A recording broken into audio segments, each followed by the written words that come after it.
Western governments lined up to condemn Russian President Vladimir Putin's re-election on Monday, saying his victory was unfair and undemocratic.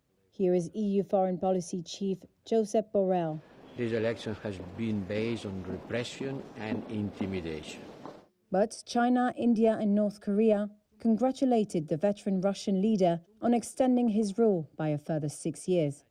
The contrasting reactions underscore the geopolitical fault lines that have gaped wider since Russia invaded Ukraine 2 years ago, triggering the deepest crisis in relations with the West since the end of the Cold War.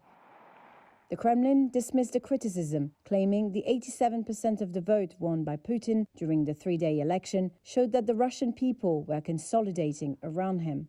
Ekaterina Schulman is a political scientist at the Carnegie Russia-Eurasia Center in Berlin. You can't really keep a straight face and say, yes, we really suppose 87% of Russians voted, either electronically or offline, for the president. This is an impossible result. Again, it's absurd. So whatever this electoral exercise was, the results of it do not represent the will of the Russian people. We do not know what that will may be had they been given a choice. But they have not been given a choice. Ukrainian President Volodymyr Zelensky said the vote had no legitimacy, while France, Britain and others condemned the fact that Russia had held its election in occupied regions of Ukraine that it claims to have annexed during the war. Golos is the only Russian electoral watchdog independent of the authorities and was branded a foreign agent in 2013.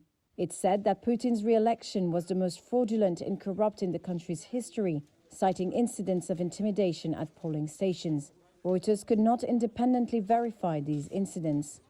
Natalie Sabanadze is a senior research fellow at Chatham House in London. While Russia is waging war in Ukraine, Putin is waging special operation inside Russia. And that, for me, is a manifestation of that. After this 87%, I would expect greater repression inside Russia. In sharp contrast, Chinese President Xi Jinping said Beijing would maintain close communication with Moscow to promote the, quote, no-limits partnership they agreed in 2022, just before Russia invaded Ukraine. Indian Prime Minister Narendra Modi echoed that message, while North Korean leader Kim Jong-un and Iran's President Ibrahim Raisi also stressed their desire for stronger bilateral relations with Russia.